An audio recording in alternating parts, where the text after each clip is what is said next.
है एसलीपीएस wellness private limited. एसलीपीएस क्या है? थोड़ा कठिन वर्ड है ना। जैसे हमारे यहाँ के ऋषि मुनि है, इसी तरीके से एक ऋषि मुनि थे यूनान के, और वो बहुत ही, जैसे हमारे यहाँ के पतंजलि है, महर्षि पतंजलि, जिन्होंने योग सूत्र और योगा और आयुर्वेद के बारे में लोगों को अवगत कराया था। ठीक इसी प्रकार से एस्क्लेपियस भी एक ऋषि थे जो कि यूनान के थे। वो भी आयुर्वेद में और बहुत सारी चीजों में बहुत बड़े ज्ञानी थे, बहुत बड़े ज्ञाता थे, जिनको वो बताते थे। उनकी वो कहते हैं वो रिजल्ट, वो आयुर्वेदिक नुस्खे, वो यूनानी नुस्खे बहुत अच्छे तरीके से काम करते हैं। तो उनके नाम पे हमारी कंपनी है। हमारी कंपनी जो है वो द्वारका दिल्ली सेक्टर 17 यहाँ से स्थापित है। और मुझे खुशी इस बात की कि आज हमारी कंपनी को 1 2 3 4 5 6 7 नहीं, पूरे के पूरे इस नवंबर में 12 साल कंप्लीट होने जा रहे हैं। 12 साल। पिछले 12 सालों से हमारी कंपनी भारत के कोने कोने में आयुर्वेद का प्रचार कर रही है। भारत के कोने कोने में लोगों को बता रही है कि आयुर्वेद अपनाओगे तो जीवन में हमेशा लंबी उम्र पाओगे। सही है कि नहीं है? तो पिछले 12 साल हो गए हमारी कंपनी को। 9 नवंबर में हमारी कंपनी ने स्थापना करी थी 2014 में। आज 2026 है, पूरे 12 साल हम लोग कंप्लीट करने जा रहे हैं। ये कंपनी की शुरुआत कैसे हुई थी? मैं चाहूंगा एक बार जोरदार तालियां हमारे चेयरमैन मिस्टर एमडी सर के लिए। मिस्टर संजीव कुमार ये आर्मी में थे और तकरीबन 13 साल उन्होंने आर्मी की जॉब करने के बाद निर्णय लिया कि अब कुछ देश की सेवा में कुछ बेहतर किया जाए। तो उन्होंने कंपनी का निर्माण किया था। आज मैं अगर बात करूं हमारी कंपनी के सर्टिफिकेशन और लाइसेंस के बारे में, तो आप देख सकते हैं जो हाईली क्वालिफाइड और मैक्सिमम सर्टिफिकेशन चाहिए होते हैं वो हमारी कंपनी के पास में है। सर नेक्स्ट बैक करिए, पहले जल्दी जल्दी मत करिए। आप देख सकते हैं कि आज हमारे पास ISO हो, WHO का हो, HACCP का हो, कोशियर का हो, ये सारे स्टैंडर्ड को फॉलो करते हैं लोग। ये बंद कर नेक्स्ट करिए। इसके बाद हमारे जितने भी कुछ प्रोडक्ट्स हैं जो आगे चल के हम आपको बताएंगे, वो प्रोडक्ट्स की प्रत्येक प्रोडक्ट की आपको एशिया की सबसे बेस्ट लैब यूरोपियन लैब से सर्टिफाइड है, जो कि जापान से स्थित है। उसके बाद अगर मैं बात करूं तो हर एक प्रोडक्ट हमारा आयुष क्वालिफाई है, जो आयुष मंत्रालय के द्वारा ये हमें सर्टिफिकेट मिलता है उसके तहत। इसके बाद बात करें तो आज कंपनी के पास में अवार्ड एंड रिकॉग्निशन की कोई कमी नहीं है। ऐसा कोई साल, ऐसा कोई महीना, ऐसा कोई क्वार्टर नहीं जाता है जहां हमारी कंपनी को रिकॉग्नाइज ना मिलता हो, नेशनल लेवल पे और इंटरनेशनल लेवल पे। आप देख सकते हैं फोर्ब्स जैसी मैगजीन में भी हमारी कंपनी का नाम दर्ज हो चुका है, फोर्ब्स इंडिया में। उसके बाद हमारे एमडी सर को आप देख सकते हैं इतने सारे अवार्ड्स मिले हुए हैं। नेक्स्ट करिए sir. Indian icon business award, millennium business award, Bharat Sanskriti award, international excellence award, Sankalp Siddhi award, Asia one India greatest brand का अवार्ड भी हमारी कंपनी को मिल चुका है। और फोर्ब्स में हमारे एमडी सर का ये मैगजीन में नाम आया था।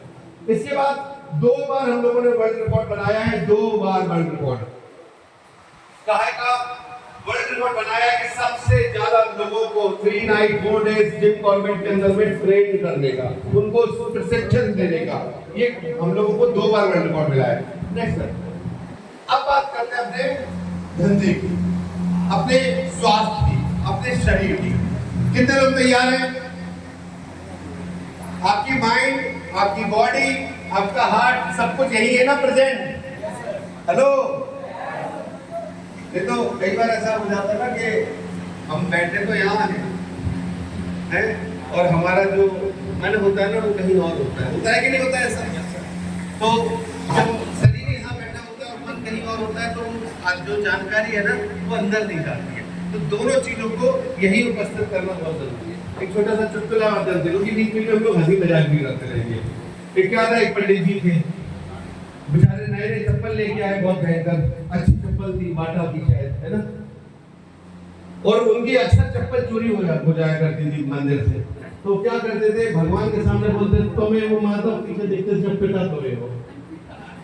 तो माइंड तो भगवान के सामने था, सॉरी शरीर तो भगवान के सामने था, लेकिन माइंड चप्पल में लगा था। तो ये तरीका नहीं चलेगा। अगर आपको कुछ समझना है, सीखना है, भगवान को पाना है या किसी भी चीज में कामयाबी पानी है, बॉडी और माइंड दोनों प्रेजेंट होने चाहिए। क्या मैं मान लूं आप दोनों लोगों को प्रेजेंट करके बैठा ले हो यहाँ पे?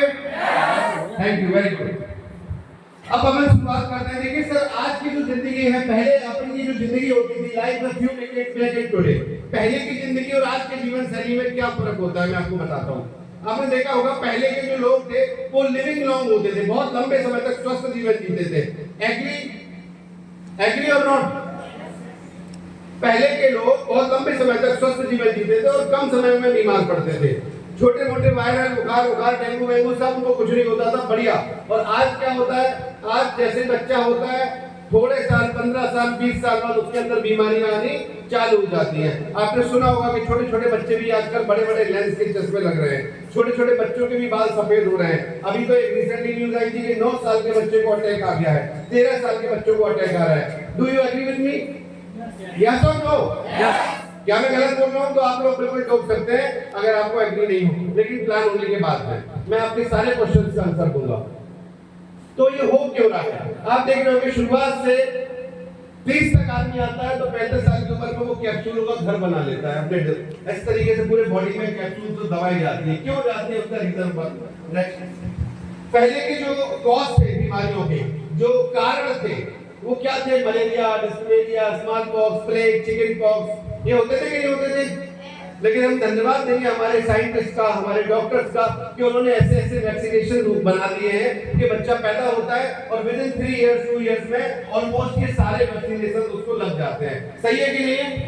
सारे वैक्सीनेशन, चाहे वो खसरा का हो, चाहे वो चिकन पॉक्स का हो, पोलियो का हो, ये सारे वैक्सीनेशन बचपन में हो जाते हैं। तो बीमारी खत्म हो गई है, बीमारी नहीं बची है। कौन सी वाली? ये वाली जो फैलती थी मच्छर से, मक्खी से, चूहों से, होती थी नहीं होती थी। आज इनका इतना विस्तृत या व्यापक स्वरूप नहीं है, लेकिन अब बीमारियों ने भी बोला कि तुम डाल हम पास कब तक वैक्सीनेशन बनाओगे? तो इनके वैक्सीनेशन बने, बीमारियों ने अपना स्वरूप बदला। बीमारियों का स्वरूप आज क्या हो गया है? आप देख सकते हो, अस्थमा। ईमानदारी से बताइए, जितने भी लोग, कुछ लोग बैठे होंगे, डॉक्टर्स वगैरह भी होंगे, क्या अस्थमा का एलोपैथी में कोई इलाज है? नहीं है। डायबिटीज का क्या कोई एलोपैथी में इलाज है? नहीं है। अगर शुगर ट्रेस हो गई आपकी बॉडी में, इंसुलिन की कमी पाई गई, तो आज जीवन आपको शुगर की, डायबिटीज की टैबलेट्स लेनी पड़ेगी। सही बोल रहा हूँ ना? इसके बाद अपन देखेंगे स्ट्रोक है, कैंसर है, हाइपरटेंशन है, कार्डियोवास्कुलर डिसीज है, घुटने की दर्द है, प्रॉब्लम है। आयुर्वेद में इनका कोई इलाज नहीं है। आप किसी भी डॉक्टर के पास जाओ, घुटने में दर्द हो रहा, क्या बोलेगा? भाई साहब थोड़ी देर जेल ले लो, ये ले लो, पेन किलर ले लो। एक समय के बाद बोलेगा घुटना ही बदलना पड़ेगा, ट्रांसप्लांट कराना पड़ेगा। सही है कि नहीं है? क्योंकि एलोपैथी में ज्यादातर जो आज की बीमारी है इनका इलाज है ही नहीं। ये सिर्फ रोकथाम कर सकते हैं, उपचार नहीं कर सकते। रोकथाम और उपचार में जमीन आसमान का अंतर होता है, मैं आपको समझाता हूं। नेक्स्ट, क्यों फैलती है ये बीमारी, कहां से आती है, कुछ बात करेंगे। What went wrong? अगर आप देखेंगे, earlier the food what we was good medicine. हम लोग पहले जो खाना खाते थे वो खाना क्या होता था? मेडिसिन होती थी, वही दवा होती थी हमारे। लेकिन दिक्कत क्या हुई? अभी आप देखिए, पहले के जो खेती होती थी वो नेचुरल वे से होती थी कि नहीं होती थी? गोबर की खाद, ऑर्गेनिक खाद, उस टाइप से खेती होती थी। लेकिन अब कैसी खेती होने लगी है? अब तो बिना पेस्टिसाइड से कहीं खेती होती नहीं है। Do you agree with me? आपने देखा होगा आपके ललितपुर में भी आपका जो किसान होंगे, चाहे वो कितना भी छोटे से छोटा किसान हो, लेकिन वो भी डीएपी, यूरिया, पेस्टिसाइड से इस्तेमाल कर रहा है। और पेस्टिसाइड WHO के मुताबिक कितना हानिकारक होता है, इतना हानिकारक होता है कि अगर आपने इसका रेगुलर सेवन कर लिया तो आपको कैंसर बना देता है। दैट्स व्हाई कैंसर के केस हमारे भारत में सबसे ज्यादा बढ़ रहे हैं। क्यों? क्योंकि हम खाने में सबसे पहले मिलावट है। आप सोच के देखिए, जो छिड़काव करते हैं वो भी अपने मुंह पे मास्क लगाए रहते हैं कि अगर धोखे से खुशबू आ जाए तो दिक्कत होती है। और वही पेस्टिसाइड हमारे गेहूं में, हमारे और बाकी की खेतियों में वो बनता है, उसी सब्जी में जाता है, उसी गेहूं में जाता है, उसी अनाज में जाता है और बाद में हमारे पेट के अंदर जाता है। दूसरी चीज, पहले का जो खाना होता था वो खाना बहुत ही हेल्दी माना जाता था। क्यों माना जाता था? क्योंकि देखिए चूल्हे पे खाना बनता था। हम लोग भारत के लोग हैं, पहले चूल्हे पे खाना बनता था। पहले मिट्टी के बर्तन में लोग खाना बनाते थे, कांसे के बर्तन में खाना बनाते थे, पीतल के बर्तनों में खाना बनाते थे। यस और नो? लेकिन आज मुझे पक्का श्योरिटी है कि यहाँ पे जितने लोग बैठे होंगे, आई थिंक 90% लोगों के घर में जो खाना बन रहा होगा वो गैस पे ही बन रहा होगा। यस और नो? एंड आपके घरों में खाना बनता होगा तो पक्का एल्यूमिनियम भी इस्तेमाल करते होंगे कि नहीं करते होंगे?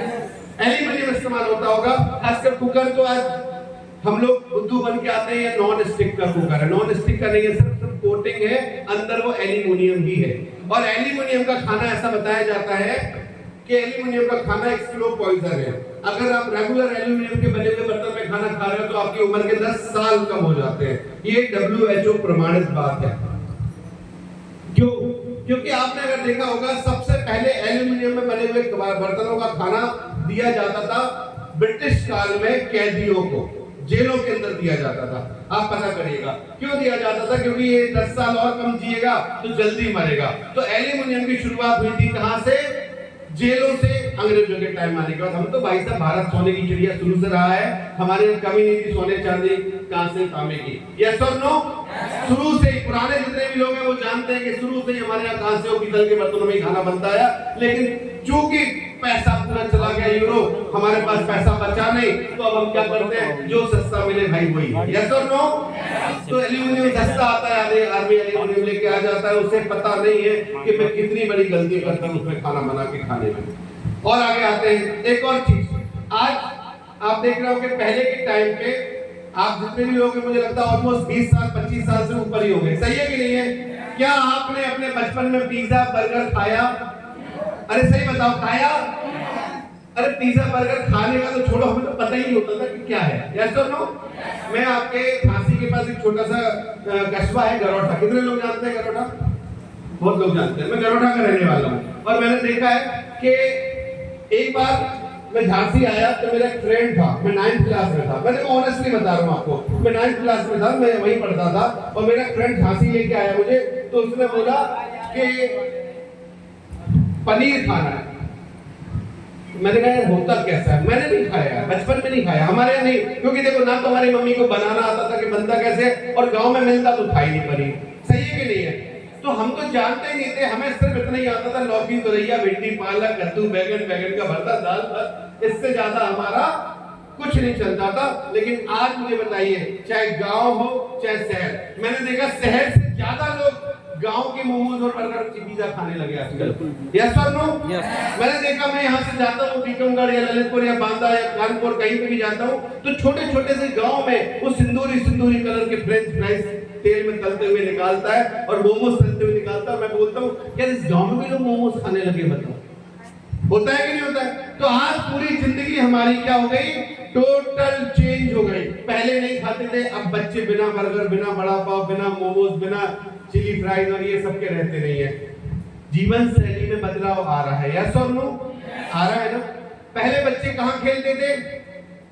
ग्राउंड में खेलते थे, खो खो खेलते थे, गिल्ली डंडा खेलते थे, क्रिकेट खेलते थे, फुटबॉल खेलते थे। कुछ नहीं मिला तो छुपा छुपी, लुका छुपी, जो भी है खेलते रहते थे। यस और नो?